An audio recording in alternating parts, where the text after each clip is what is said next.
más grande que existe del cuerpo humano. De hecho, es un órgano muy grande. El área es de 1.5 a 2 metros cuadrados. Tiene dos capas importantísimas, la epidermis y la dermis. La epidermis está formado por células epidérmicas. Estas células son modificadas y descansan sobre la membrana basal. Esta membrana basal es muy importante, la separa de la dermis, y cualquier lesión que no rebase la membrana basal, que no la destruya, por más aparatosa que se vea, no va a producir problemas. Cuando se rompe la membrana basal, así sea para explotarse un barrito, va a dejar una cicatriz en forma residual. Ese es el gran problema con la dermis, ya que la dermis no tiene células prácticamente, algunas que otras, pero básicamente son fibras. Y las fibras, si se rompen, pues se van a recomponer, pero ya no en la forma original.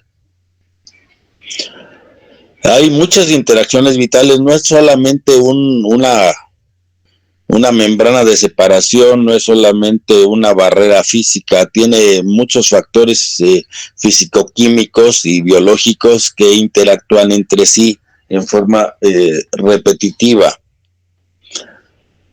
Hay interacciones entre las células del epidermis, la dermis, la sangre periférica, y este es un mecanismo que mantiene la estructura, la homeostasis y las funciones protectoras. De hecho, la piel se considera que es un nicho inmunológico. ¿A qué nos referimos? Muchas de las funciones de la piel solamente se activan y se inactivan dentro de la piel. Cuando llegan a pasar algunas sustancias de la piel al cuerpo, puede haber reacciones autoinmunes donde el cuerpo ataque a componentes propios porque no los conoce, porque nunca los ha conocido. Pásame la siguiente, por favor.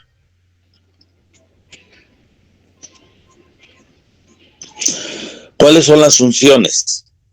Tiene vasos sanguíneos, tiene vasos linfáticos, que es muy importante que se anastomosan en varias áreas con los vasos sanguíneos.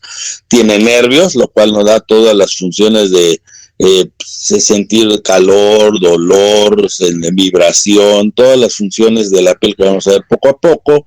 Tiene sus apéndices epidérmicos especializados y estos producen varias actividades que son muy importantes. Por ejemplo, una es la termorregulación. La regulación de la temperatura depende mucho de la piel. La piel mantiene la regulación en base a la sudoración. Si hace mucho calor, sudamos y bajamos temperatura. Si hace mucho frío, reducimos la sudoración para permitir que el calor se mantenga dentro del cuerpo. Las de sensación, sabemos que tenemos una gran cantidad de terminaciones nerviosas que nos dan toda la información sobre el ambiente. En algunas enfermedades, por ejemplo, hablando de termorregulación, se pierde esta capacidad de termorregulación y pueden llegar a tener fiebres que lleguen hasta a la muerte. Algunos pacientes que no sudan o que pierden la capacidad de sudar, por ejemplo, en la eritrodermia, pueden llegar a 40, 41, 42 grados y hacer una fiebre que los conduzca a la muerte. En cuanto a la sensación, pues sabemos que algunas enfermedades hacen que se pierda esta sensibilidad, como la enfermedad de Hansen. Por ahí estudien cuál es la enfermedad de Hansen. Si alguien lo tiene, que lo diga de una vez. Funciones de metabolismo que son muy importantes, la síntesis de vitamina D, y ahorita, por ejemplo, con este encierro, se ha reducido mucho la síntesis de vitamina D, no nos exponemos tanto al sol, entonces es importante el metabolismo de la vitamina D, y por eso a veces se está sugiriendo que se den suplementos de vitamina D, ya que sin esto no va a haber un correcto funcionamiento, por ejemplo, a nivel de la osificación y algunas otras funciones muy importantes. Además, la vitamina D es la única que ha demostrado tener cierto efecto protector en los fenómenos de COVID, al mejorar un poco el sistema inmune a nivel celular y hacer que resista un poco más al virus. Hay funciones de barrera física, obviamente. La capa más superior, vamos a ver después, son células muertas que se aplanan, pierden todos sus organelos y se llenan de proteína que sirve como una barrera protectora.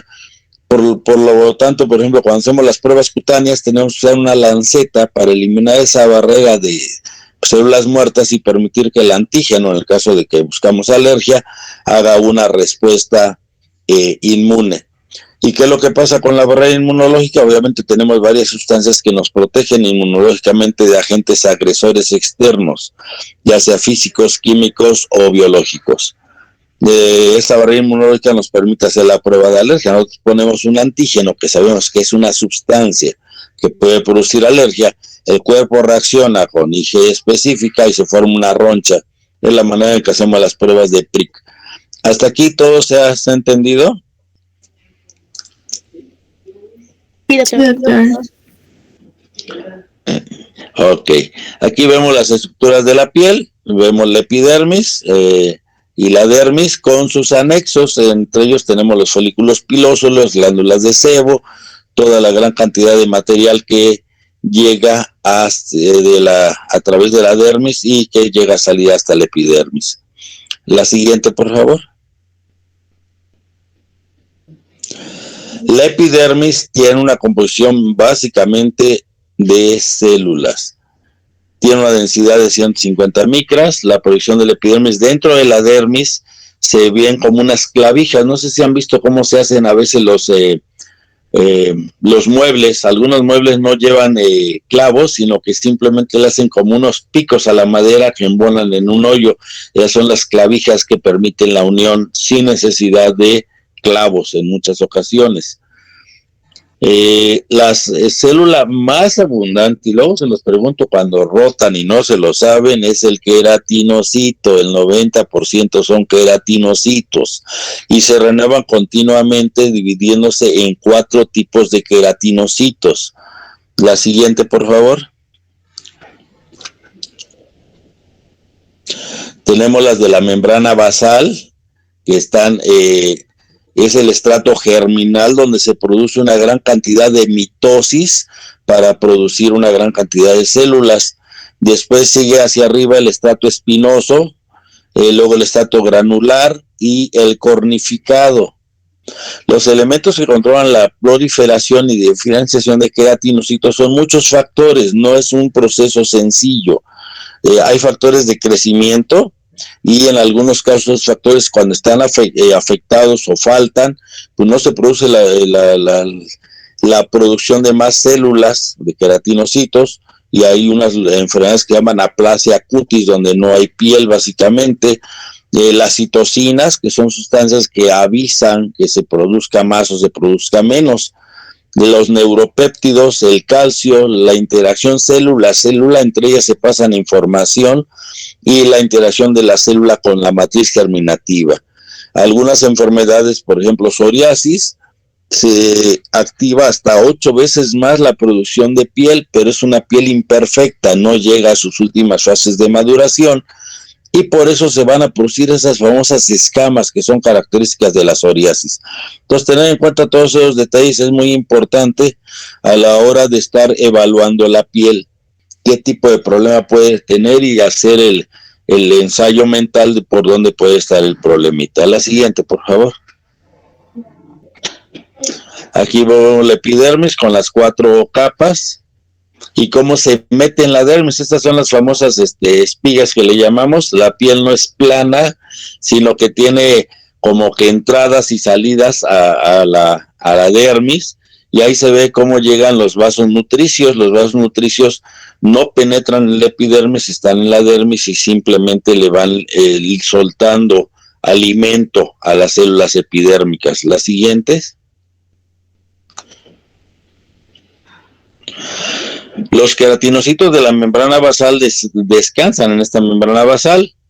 Es una estructura que divide la epidermis de la dermis. Son atados a la membrana basal por proteínas estructurales llamadas hemidesmosomas.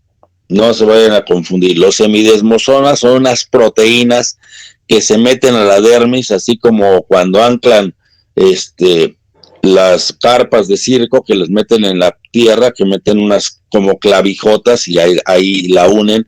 Así funcionan los semidesmosomas, se meten a la membrana basal, la penetran, forman una sola capa de células columnares que expresan queratina capa 5, básico neutra, y 14, que es ácida, y los 3 subtipos reconocidos son distinguidos por su actividad mitótica. Tienen una gran cantidad de mitótica, es donde se producen las nuevas células que van a ir reemplazando a las células viejas en un proceso continuo. La siguiente. Este proceso se va perdiendo con la edad y obviamente por eso la piel de las personas de más edad se hace muy delgadita y muy friable, se pierde con facilidad. Aquí estamos viendo la unión dermoepidérmica, cómo se ven estas queratinocitos basales en la lámina lúcida y lámina densa de la membrana basal, y se ven los filamentos, que hay filamentos anchos, hay capas fibrilares, las semidesmosomas aquí se ven en azulito. Los desmosomas, que vamos a hablar después, son la unión entre célula y célula. Estas se van pegando entre sí, esos son los desmosomas. Los hemidesmosomas se unen a la membrana basal, los desmosomas son unión intercelular para permitir tener mayor fuerza.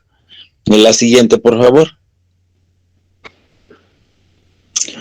Los queratinocitos de la membrana basal constituyen entre el 5 y 10% de las células de la epidermis, y producen algunas sustancias como la beta-1 integrina en grandes cantidades.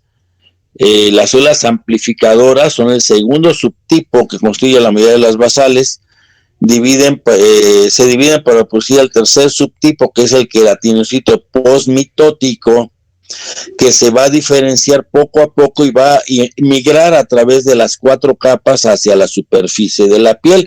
Al ir migrando va a ir cambiando sus características, va a modificar su configuración hasta llegar a las células de la 4ª capa, donde ya pierde todos sus organelos y se llena de material proteináceo.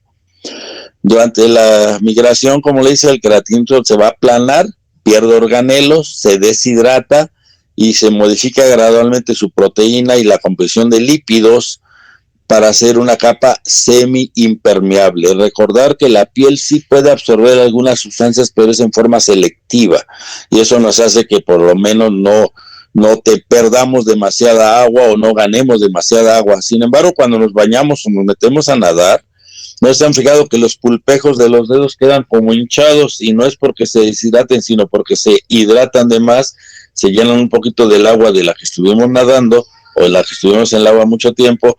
Por eso se ve las yemas de los dedos se ven como inflamaditas o como con pequeñas curvas por el exceso de agua que absorbió. La siguiente, por favor.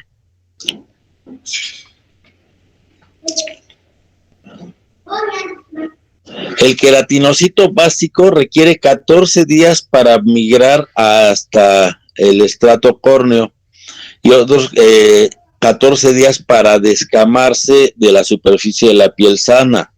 Nosotros, a diferencia de las víboras, no nos descamamos todos de un jalón ni dejamos una piel botada. El proceso es cada 28 días se va perdiendo 1 o 2 capas de piel. En algunos casos se pierde más y en otros casos se pierde menos, dependiendo también del tipo de trabajo, del grado de daño que le ocasionemos a la epidermis. Los queratinocitos de la capa espinosa se nombran así por sus abundantes desmosomas con espinas. La unión entre estos es muy fuerte, entonces meten muchos desmosomas entre célula y célula, no es una sola el que se presenta, y por eso se ve al microscopio como si tuvieran espinas laterales que les permiten tener una unión fuerte entre célula y célula.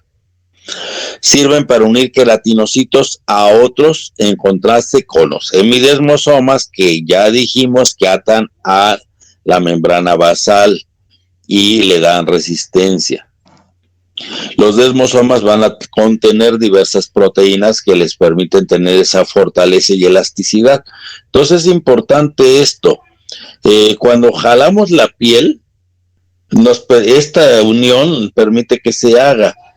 Cuando jalamos de más, normalmente cuando hay una ruptura es en la dermis, que son fibras, entre otras de colágeno, que tienen cierta capacidad de distensión, pero se rompen. La epidermis tiene una capacidad mucho mayor. Tenemos varias uniones. Hay uniones adherens, las uniones gap, las uniones estrechas, sirven de uniones entre los queratinocitos y se comunican a través de ellas también para pasarse información de alguna agresión, alguna modificación que se tenga que hacer en la piel. Los gránulos laminares que contienen precursores de los lípidos del estrato córneo son los que primero se evidencian en el citoplasma de las células del estrato espinoso superior. Entonces comienza a ver ya algunos precursores de lípidos que son los que van a conformar la última capa. Esos contienen las gliceroceramidas, precursores de las ceramidas, lípidos que participan en el estrato córneo. ¿Qué es lo que les venden en los champús y en las cremas? Ceramidas, contiene ceramidas. Pero aquí viene un problema que siempre les he dicho, los jabones que no dejan capa como este son malísimos porque eliminan estas ceramidas, esta grasa, esta manteca o este sebo del cuerpo y luego te lo venden en una crema muy cara. Entonces, evitar todos los jabones que sean demasiado alcalinos porque van a barrer esta capa ácida, este manto ácido de la piel. El manto ácido de la piel ayuda a que la piel tenga elasticidad y protege de infecciones bacterianas y algunas virales por la misma acidez que no permite que persistan bacterias patógenas, por ejemplo. Y los gránulos, que son los precursores, contienen esteroles, triglicéridos, glicoproteínas, enzimas, lipasas, proteasas, hidrolasas y fosfatasas. Todo esto lo va produciendo el queratinocito. La siguiente.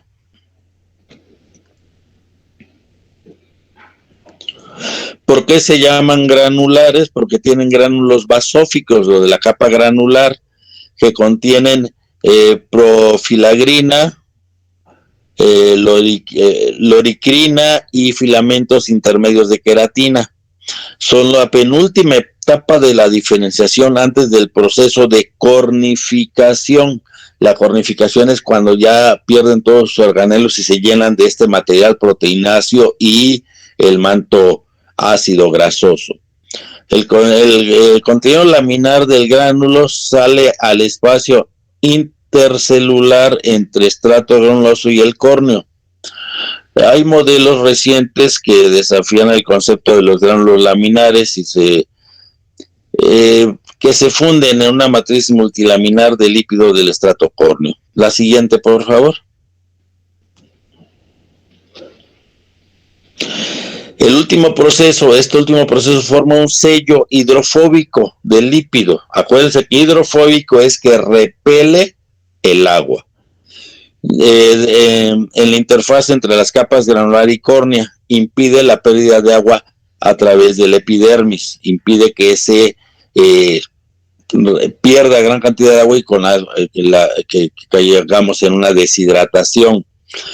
En algunas enfermedades, por ejemplo, cuando hacen Steven Johnson o alguna otra enfermedad de tipo autoinmune donde se pierden grandes cantidades de piel, el paciente pierde grandes cantidades de líquidos y electrolitos y puede caer en deshidratación y desequilibrio electrolítico como parte del problema de la pérdida de esta barrera hidrofóbica. Es muy importante tener en cuenta qué le pasó a la piel y cuáles son las consecuencias que puede haber no solamente con la piel, sino a nivel de toda la hemostasis. La formación apropiada de esta barrera de lípidos requiere una variedad de proteínas enzimáticas y ácidos grasos esenciales. La conversión programada de queratinocitos granulares a cornificados también contiene algunas enzimas, como las DNasas. ¿Qué van a hacer las DNasas? Pues eliminar el DNA de la célula, porque se va a quedar vacía.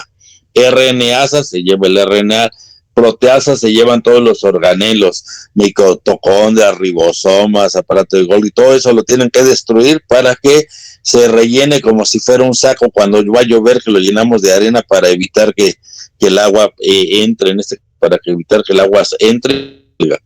Fosfatasas, esterasas, hidrolasas ácidas y activador del plasminógeno. Todo esto va a hacer que la célula pierda todos sus organelos, se deshidrate y se comience a llenar de proteína y de ácidos grasos. ¿Hasta aquí va todo entendido? Sí, doctor. O ya los dormí. En la siguiente, por favor. El desarrollo del queratinocito cornificado incluye proteólisis de profilagrina a subunidades monoméricas de filagrina, proteína de agregación del filamento. El filagrina sirve como proteína de la matriz que encaja y promueve la agregación y la vinculación del disulfuro de los filamentos de la queratina cornificada. Entonces esto va a darle mayor soporte y unión a estas capas de la epidermis, de la última capa, que es la cornificada. Y por ejemplo, las personas que tienen mucho trabajo manual, ahora sí que los que tienen manos de albañil, aunque se oiga feo, que no es básicamente hablar mal de ellos, sino que básicamente es una medida de respuesta, de defensa de la piel. Si la piel es muy delgadita, se va engrosando con capas y capas y capas de células muertas que contienen esa sustancia para permitir hacer un guante natural que evite el daño. Entonces nosotros nos ponemos a trabajar en la construcción y en medio día ya tenemos las manos súper irritadas, hasta sangrantes. Ellos todo el día se la pasan y ya tienen un mecanismo protector que les está permitiendo cumplir con su trabajo. La siguiente, pueden tener muchísimas capas de estas, de la última capa ellos. En el estrato córneo, ¿qué se ha detectado? El toricrin, 75% de estas proteínas, el involucrin, que es una transglutamidasa, la queratolinina, el elafin, que es inhibidor de las proteínas de serina, y el emboplaquin. El grueso del estrato córneo puede variar de ser tan delgada, entre 15 y 25 capas, o más. O sea, puede tratarse de muchas capas, como es en las palmas y en las plantas. Normalmente cuando usamos zapatos, pues tenemos las plantas delgaditas, pero si andamos descalzos, la planta se hace gruesa para formar una especie de zapato natural. La siguiente. Vamos a ver otro tipo de células que son importantísimas dentro de la piel, que son las células de Langerhans. Las células de Langerhans son células epidérmicas entremezcladas entre el queratinocito del estrato córneo. Estas derivan de la médula ósea, abarcan el 5% de las células epidérmicas, el subtipo de células dendríticas de clase 2 de sistema mayor de histocompatibilidad. Ya llevaron todos inmunología y ya están bien duchos en esto de inmunología, supongo. Su localización epidérmica en parte se debe a proteínas inflamatorias del macrófago, como el MIP3 alfa, como para su quimiotaxis. Estas células sí se mueven a través de la piel, de hecho su función es esa, son células presentadoras de antígenos profesionales. Si encuentran algún agente agresor externo, lo toman, lo procesan, toman los antígenos, se van hasta el ganglio más cercano y lo presentan a las células T. Las células T lo reciben, lo digieren, lo procesan, avisan a la célula B y se inicia una respuesta ya de tipo específica de inmunidad celular y de inmunidad humoral. Esto es solo un repaso. Ustedes ya llevaron inmunología. La anterior, todavía tantito. Entonces, ¿qué van a hacer esto? La locación se debe a proteínas de inflamación, ya dijimos. Hay expresión de precursores cutáneos linfocitarios asociados al antígeno, el CLA o CLA y la E-caderina, que median la adhesión de queratinocitos y le permiten moverse entre ellos. Ya sabemos que tienen los desmosomas, pero los desmosomas se abren un poquito para que caminen entre las células, estas células de Langerhans. A la siguiente, ahora sí. La estructura dendrítica, que parece así como un pulpo, le permite identificar antígenos en la superficie entera de la piel. Mientras más dendritas tenga, va a poner más terminales donde puede captar antígenos. Puede captar más de un antígeno y procesarlos y presentarlos. La densidad de estas varía dependiendo de la superficie. Por ejemplo, en la cara hay de 600 a 1000 células por milímetro cuadrado, aunque se supone que es solamente un pequeño porcentaje, pues si son un buen número.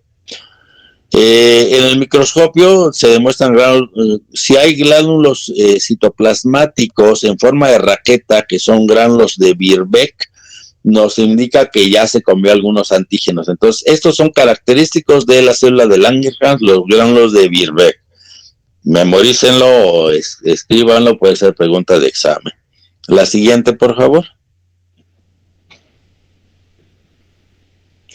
Al hacer estudios inmunohistoquímicos con anticuerpos, reconocen el trifosfato de adenosina o CD1-alfa, son células fagocíticas, capturan antígenos y subsecuentemente se induce estos gránulos de Birbeck, lo que se comieron.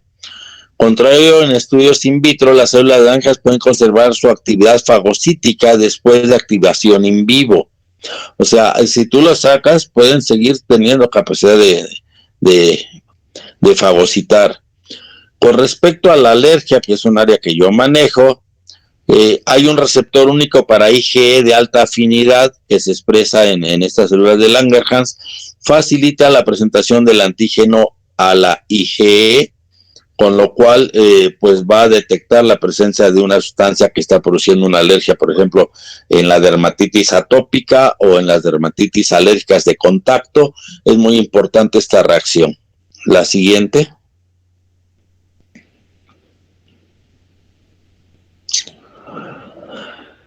Puede presentar antígenos intracutáneamente a la célula T de memoria o efectora activada previamente. Cuando ya hubo una activación previa, hay que recordar la respuesta inmune.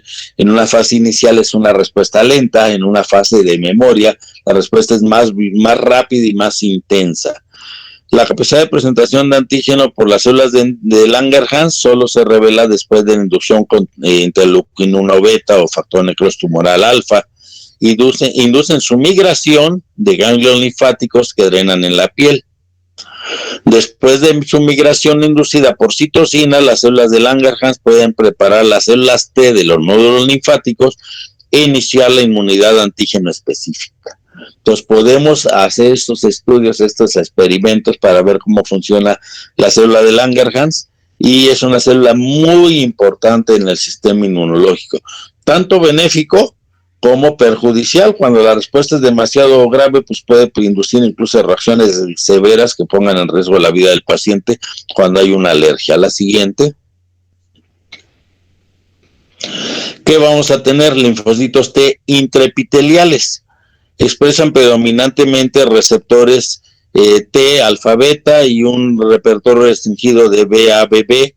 Todo esto ya lo vieron en Inmuno, no me quiero detener, sobre todo porque tenemos poco tiempo.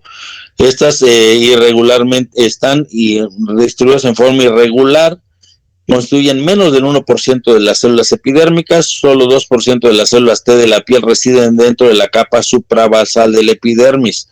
La gran mayoría están en la membrana basal o pegaditos a la membrana basal o en la dermis. La siguiente. La mayoría de esos son CLA positivos, CD8 o CD45R o más. La expresión CLA CD45R o son indicativos de una activación previa. Cuando tenemos esto, bueno, eso nos dice obviamente patología, ya hubo una exposición previa al antígeno por vía cutánea y estas células ya se consideran de memoria. sugiriendo que no son células nativas, que son células que migraron en respuesta a una agresión cutánea. Las funciones precisas de estas células en la piel aún son desconocidas. Muchas cosas de la piel todavía están en investigación. La siguiente. Melanocitos. Los melanocitos son importantes, sobre todo en enfermedades como, por ejemplo, vitiligo y en otras enfermedades donde se pierde o se exagera la cantidad de color en la piel.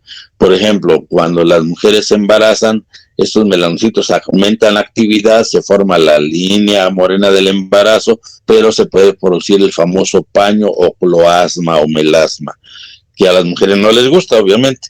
Pero cuando se pierde, pues, se producen algunas enfermedades en las que se disminuye o se pierde la capacidad de tener color en la piel. Los melanocitos generalmente son los mismos, desde el blanco casi transparente hasta el negro cambujo, son las mismas. La cantidad de melanina que producen los que hace la diferencia entre color de unas y otras personas en todo el mundo. Hay también células de Merkel. Componen el resto de las células de la epidermis normal, residen sobre todo en la capa basal, como el mastocito. El desarrollo del melanocito y su sobrevida dependen de receptores de sinasa de tirosina, de la tirosincinasa, de la superficie celular, c-KIT, y su ligando, un factor de la célula stem. Actualmente la teoría de que era por cuestiones emocionales del vitiligo ya se descartó. En más del 80% de los pacientes con vitiligo se encuentran anticuerpos, que son anticuerpos que el cuerpo desarrolla para atacar al melanocito, lo inactivan o lo destruyen y obviamente se pierde el color en esas áreas. Es lo que ya está viendo, es una enfermedad de tipo autoinmune, donde el cuerpo se equivoca y ataca sus propias células. La causa no la sabemos, por eso estamos todavía peleando con el vitiligo, ya que solamente tratamos de reactivar a las células que perdieron color y no hemos podido todavía lograr que se ataque a fondo porque desconocemos cuál es el fondo de esta enfermedad.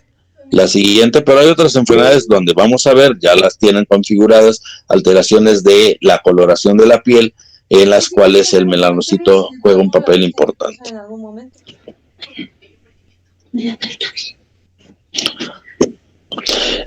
Los melanocitos derivan de las células de la cresta neural embrionaria, mientras que los mastocitos se originan en médula ósea, células stem CD34+. Los melanosomas son los órganos citoplasmáticos distintivos de estos y es donde se forma la melanina, que es básicamente el color de la piel, lo que nos da el color de la piel. ¿Y cómo se va a producir? En respuesta a la estimulación de la radiación ultravioleta. Entonces, las gentes que tienen más sol al día y que están más expuestas al sol, pues van a estar más morenazas. ¿Quiénes son? Pues básicamente los que viven en África o los que viven en lugares con mucho sol, pues van a estar más morenos. Los países que tienen pocas horas de sol, los países nórdicos, son muy claros, muy blancos por lo mismo. Entonces, la melanina se forma en respuesta a la agresión de la radiación ultravioleta. Es un mecanismo defensivo importantísimo. Sin embargo, a veces lo queremos forzar. Cuando nos vamos a la playa y solo tenemos 2 días, nos ponemos al sol y no producimos melanina, nos tostamos. Se destruyen varias capas de piel y luego andamos todos tricolores, unas más morenas, otras partes donde ya se cayó el pellejito, que ya nos pelamos más güeros, y unas partes que no se pelaron, pues que no se pusieron mucho al sol. Entonces, si quieren hacer un bronceado, tienen que agarrarse una semana, por lo menos hacer en forma controlada la exposición al sol, porque si no, nos van a producir una quemada, que es muy diferente. La siguiente, por favor. Cada melanocito va a obrar o a interactuar recíprocamente con unos 36 queratinocitos de la membrana, de la capa suprabasal, por medio de extensiones dendríticas. Este también tiene muchas, como un pulpo de muchos, en este caso de 36 brazos, y a través de estos les va a dar el color. Ninguna es una acción directa. Todavía se está pensando cómo es que pasan el color a las células, al queratinocito. El melanocito transfiere pigmento a sus queratinocitos asociados, o sea, eres mío, te paso color, te paso mucho, poquito, genéticamente me va a decir, pásale poquito para que sea güerito, pásale regular para que sea morenito y pásale un montón para que sea negrito completo. Entonces, que eso ya es genético. Similar a las células de Langerhans, los melanocitos utilizan la ecaderina para adherirse al queratinocito. Entonces, es importante este proceso de transferencia de color, pero todavía no sabemos exactamente. Tal vez sea que como a través de la membrana sináptica que se pasa el mensaje, que manden como bolsitas o algo y que penetre en la célula, la absorba y pues se coloree. La siguiente, por favor. Las células de Meckel realizan al parecer adaptación lenta con mecanorreceptores tipo 1 asociados con nervios de las vías sinápticas. Están localizados en sitios de alta sensibilidad táctil. Son neuroendócrinas, epiteliales, también contienen neurotransmisores en sus gránulos citoplasmáticos. Están localizados cerca de las uniones de axones no mielinizados que inervan la dermis y la epidermis. Entonces, células de Meckel sirven mucho para la sensibilidad. La siguiente. Contienen citoqueratina 20 y billín, que son los marcadores de estas células. Cuando queremos buscar células de Meckel, tenemos que buscar estas sustancias como marcadores. Se desarrollan directamente de células epidérmicas precursoras, posiblemente queratinocitos, y pueden residir incluso en la dermis. Por lo tanto, como les comentaba, es un nicho inmunológico. La epidermis puede producir células diferentes al queratinocito, como en este caso las células de Meckel, que se pueden meter incluso a la dermis y actuar a ese nivel. La siguiente. Bueno, vamos a pasar a la unión dermoepidérmica. Ya vimos la epidermis, vamos a irnos interiorizando hacia la unión dermoepidérmica. Sirve para unir a la dermis con la epidermis, puede subir en 3 capas visibles por microscopía electrónica.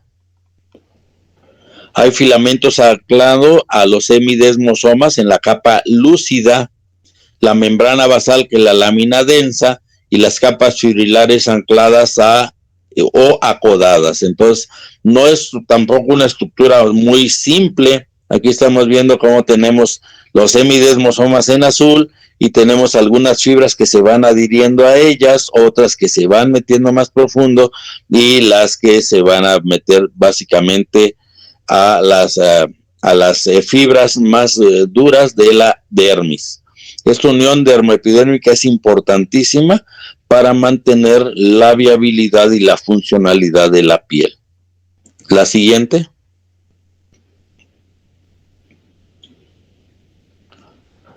Esta unión dermoepidérmica está compuesta principalmente por productos del mismo queratinocitos, con menor cantidad de acción de fibroblastos cutáneos. Eso es muy importante. El queratinocito, como nicho inmunológico, produce muchas de sus sustancias y de las funciones en forma autónoma, independientemente del organismo. Conecta la dermis y la epidermis, protege contra mecanismos de daño, orienta el crecimiento celular y sirve como barrera semipermeable. También esta unión dermoepidérmica, digo que no es solamente construir un castillo con ponerle una protección alrededor, sino que es algo vivo que tiene funciones específicas. La siguiente. La lámina lúcida está compuesta por laminina 1 y laminina 5, licoproteínas, laminina 6, BPA AG180. La lámina densa o membrana está compuesta de colágeno tipo 4, proteoglicanos paransulfato y entactina, restringe el paso de moléculas catiónicas, facilitando la asociación entre las moléculas. Entonces también tiene funciones por cuestión de polaridad que puede eliminar algunas sustancias, evitar que penetren al cuerpo. La capa fibrilar anclada, compuesta principalmente con colágeno tipo 7. Entonces ya vemos que esto es una estructura sumamente importante, sumamente compleja y que tiene que estarse vigilando que no haya daño aquí, porque si no puede dejar lesiones permanentes. La siguiente, por favor.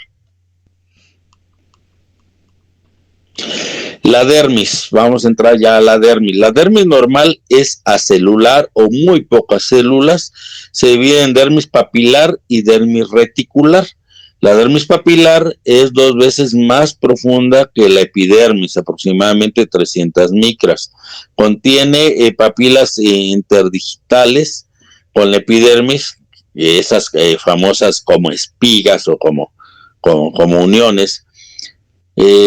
Contiene fibras intracelulares relativamente finas de la matriz, se extiende desde la lámina densa a los plexos vasculares subpapilares dentro de la dermis.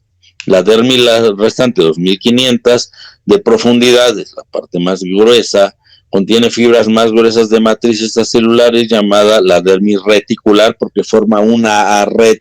Esto es parecido a los juegos que hay que parecen como tela de araña y los niños van subiendo a través de ella. Es una red muy compleja, muy interconectada que le da mucha resistencia a la piel. La siguiente, por favor. Aquí vemos una imagen de la dermis, se ven cómo están estas espigas del epidermis, cómo se meten y bajan, y cómo la dermis aparte tiene todas estas células, vasos nutricios que le van a dar no solamente oxígeno, sino que le van a dar nutrientes a la epidermis, que básicamente son las células que consumen la dermis. Ya dijimos que tiene muy pocas células. Si se ve de repente una célula por ahí flotando, generalmente es consecuencia de una interacción con el ambiente. La siguiente, por favor. Hay algunas células entremezcladas con la matriz celular que se componen principalmente de la matriz celular de colágeno. El 72% del peso seco de la dermis está dada por este colágeno. 15 tipos de colágeno reconocidos, el 1 y el 3 son los más abundantes en la dermis del adulto.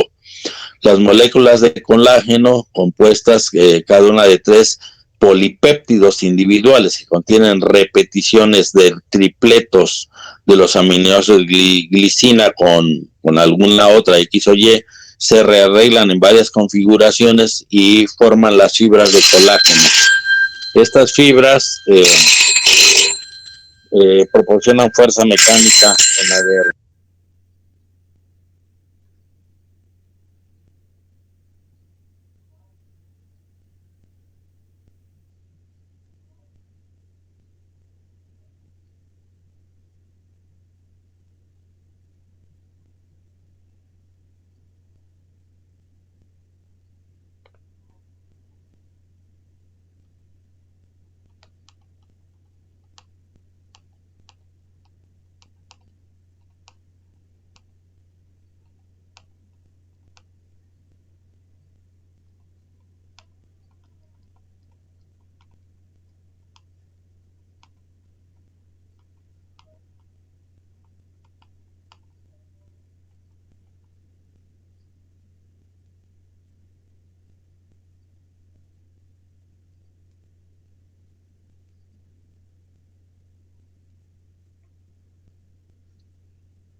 Bueno, perdón, ¿sí me escuchan? Continuamos, lo que pasa es que me hablan los pacientes. La anterior.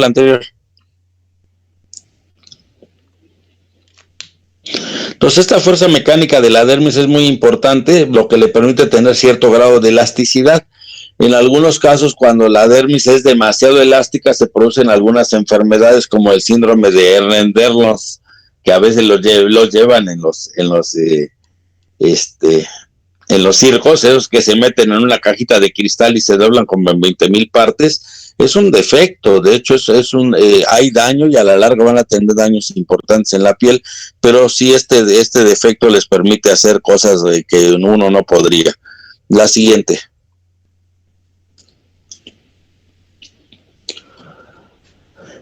Hay una red de fibra elástica, también están contenidos en la matriz celular de la dermis y corresponde al 4% del peso seco. Tiene fibras oxitalán, fibras de launin y fibras elásticas maduras. Contiene casi el 90% de la elastina, con menos cantidad de fibrilina, vitronectina, factor asociado de decaimiento y fibronectina. Estas fibras de elastán son las que más le dan elasticidad a la piel. Es como cuando compramos un pantalón que tiene un poquito de fibras elásticas, puede tener el 3 o 4% y sin embargo se estiran bastante y se les permite tener mucha movilidad a diferencia de las que son 100% algodón. Es más o menos lo mismo. La siguiente, por favor. La red elástica se extiende desde la lámina densa a través de la dermis con las fibras de oxitalán verticalmente entre la dermis papilar y reticular, convirtiéndose en fibras horizontales distribuidas con la launin y finalmente para modelar como fibras elásticas de la dermis reticular. Por eso le digo, hay fibras horizontales, fibras verticales y todas estas forman una trama que va a dar mucha fortaleza a la piel. La red elástica de la fibra permite que la piel vuelva a su forma original después del estiramiento y la deformación. Eso en las personas jóvenes. Ya las personas de más edad, si ustedes hacen el signo del trapo mojado, ustedes le doblan la piel y tarda un montón en volver a recuperar su forma. Una persona joven, ustedes háganlo, se hacen como un pellizco y la piel regresa a su forma original en forma casi instantánea, pero en las personas de más edad se va perdiendo esta capacidad de tener esas proteínas, esas sustancias elásticas y a veces incluso se les hacen como colgajos o se les hacen, ahora sí que se arruga y ya no se desarruga por la pérdida de todas esas sustancias que son altamente elásticas. ¿Hasta aquí estamos bien?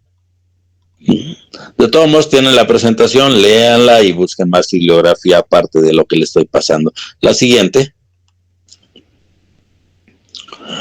Las fibras de colágeno y las elásticas se encajan en una base hidroscópica formado por proteoglicanos de aproximadamente 100 a 250 kilodaltones, corresponden al 2% del peso seco de la dermis.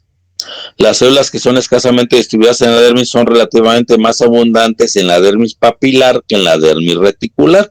La dermis reticular contiene la red, la papilar tiene como que más pegada a las células del epidermis. La siguiente.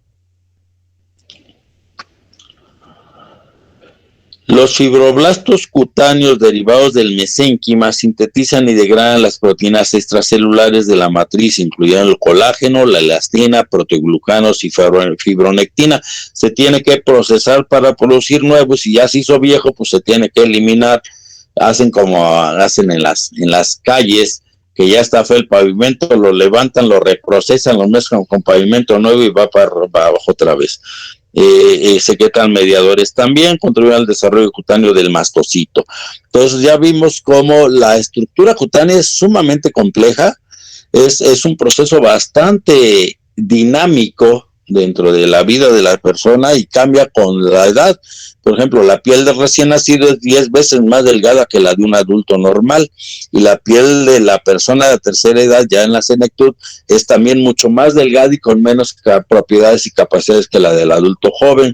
Por eso es que las personas de edad muchas veces traen como moretones, se les estira tanto la piel, se revientan las venitas o las vénulas que hay en la dermis. ¿Por qué? Porque ya no tienen el soporte de la proteína, las redes de proteína que las debían de proteger y se revientan con facilidad.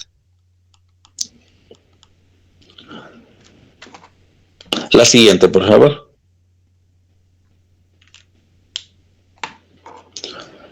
Los mastocitos de la piel normal tienen una densidad de 700 a 10.000 por milímetro cúbico.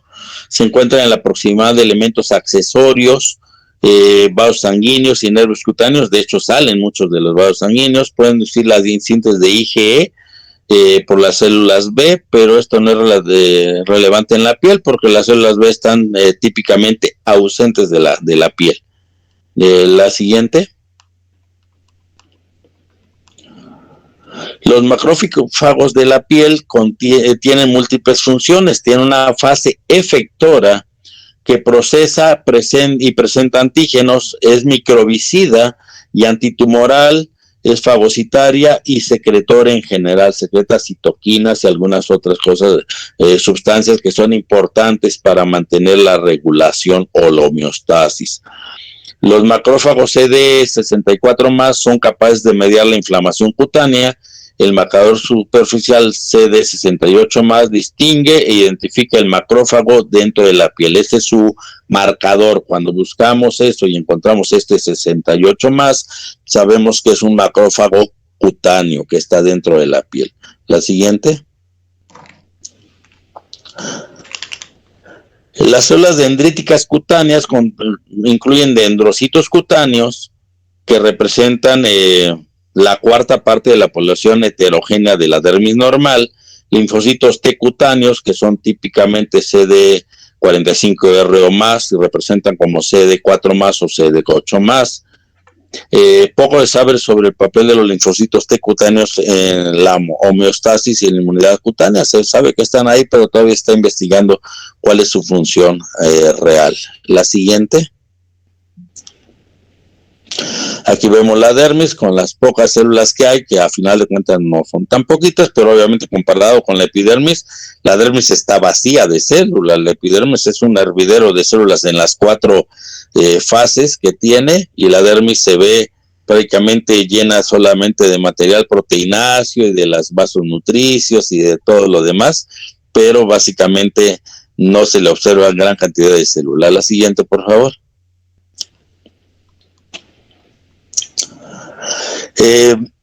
Vamos a ver esto nada más. Yo creo que ya se va a acabar la hora. Más allá de todos los componentes celulares, la piel incluye una red extensa de vasos sanguíneos y linfáticos, ya lo habíamos comentado.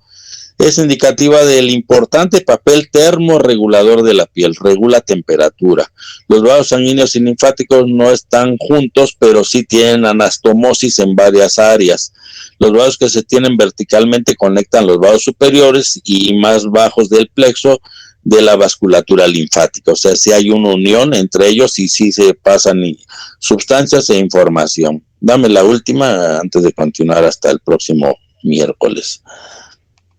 Las células velo, que son perivasculares, su función es desconocida. Las células del músculo liso, arteriolas y pericitos, tubos capilares y vénulas se asocian íntimamente a los vasos sanguíneos.